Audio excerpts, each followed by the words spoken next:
In a workshop somewhere in the United Kingdom, a Ferrari sits in silence. It looks perfect. Every body panel is flush, every surface polished to a mirror sheen.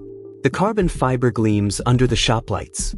To any passing eye, it is a masterpiece, a machine worth hundreds of thousands of dollars, frozen at the peak of its beauty. But turn the key and nothing happens. Not because of a broken engine. Not because of a missing wire or a blown fuse. The Ferrari 296 GTB refuses to start because its own manufacturer will not allow it to. And the story of how that came to be cut straight to the heart of a question that will define ownership in the 21st century. When you buy something, do you truly own it? Matt Armstrong built his reputation on resurrection. The British mechanic and YouTube personality had made a career of acquiring wrecked, written-off supercars and returning them to life in front of millions of subscribers. To his audience, he was proof that skill, patience, and determination could overcome almost anything the salvage market could throw at him. The Ferrari 296 GTB was supposed to be his greatest triumph.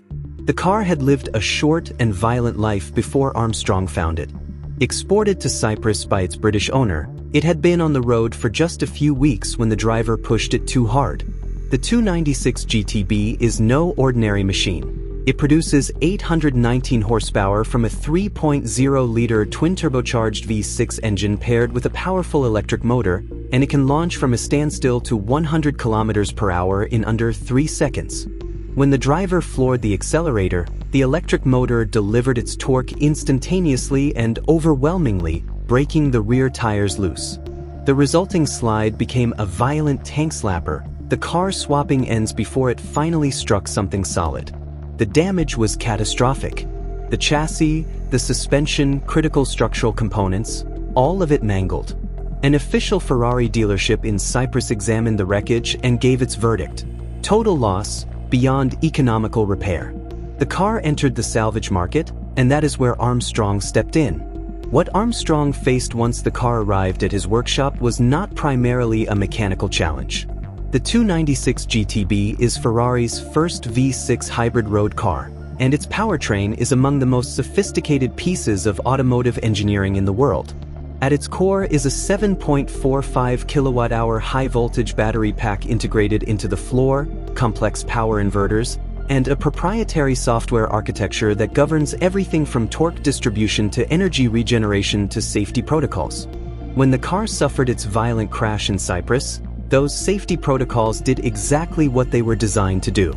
They locked down the entire high-voltage system, cutting power, preventing fire, protecting anyone who might come near the wreck. It was a safety measure. The problem was that unlocking it required Ferrari.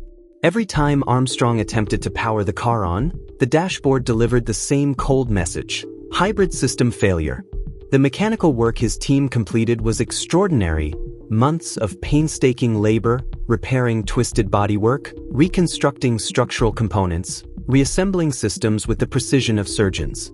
From the outside, the car looked factory fresh. But inside its electronic soul, a wall had been built, and only Ferrari held the key. Accessing and resetting that lockdown is a procedure available exclusively through Ferrari's proprietary diagnostic tools, requiring direct authorization from the factory in Maranello. It cannot be bypassed, replicated, or worked around. Armstrong had rebuilt the body. He could not rebuild the software. Ferrari's position, at least on paper, was not unreasonable.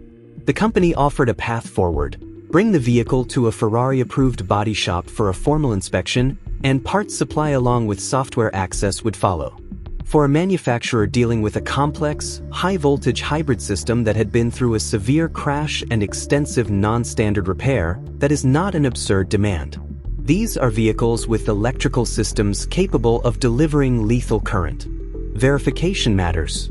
But Armstrong's project had evolved beyond a straightforward restoration, and that is where things became complicated.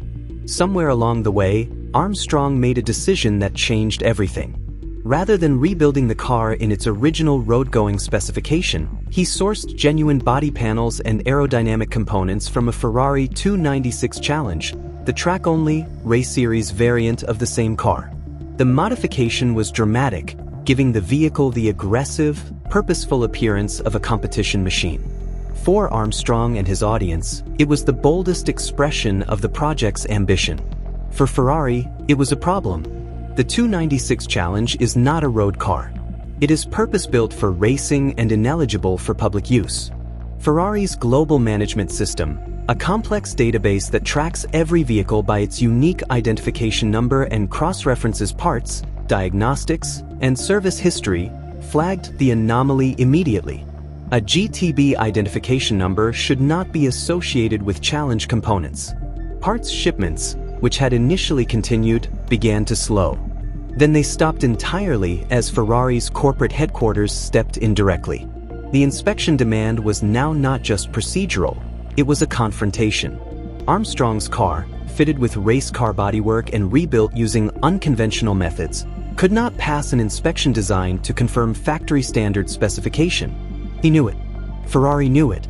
The catch-22 was complete. To get the parts needed to finish the car, he had to pass the inspection. To pass the inspection, he would have had to undo the defining choices of the entire project. The Ferrari sat, mechanically complete, electronically imprisoned. Armstrong documented all of it publicly, and the internet took sides with the ferocity that only the internet can muster. One camp saw in his story a symbol of something much larger than one man and one car. The right to repair movement, which argues that consumers should be able to fix, modify, and maintain the products they legally purchase without being forced back into manufacturer-controlled ecosystems, found in Armstrong a vivid and compelling example. He had bought the car legitimately. He had invested his own money and thousands of hours of skilled labor. He had created something remarkable. And yet, a corporation in Italy could reach across the continent and render that creation inert by simply withholding a software authorization. Supporters pointed to right-to-repair legislation advancing through US states and European institutions, arguing that governments were already recognizing the problem. Armstrong's predicament, they said, was not a niche YouTube dispute. It was a preview of where every industry was heading. The opposing camp was equally firm. Ferrari, they argued, is not simply selling a car, it is selling a precisely engineered, tightly controlled ecosystem, and it has always been transparent about that. A high-voltage hybrid system rebuilt through non-standard procedures by an independent workshop is not the same machine that left Maranello. When Armstrong chose to fit race-spec components to a road car, he stepped deliberately outside the boundaries Ferrari sets for good reason.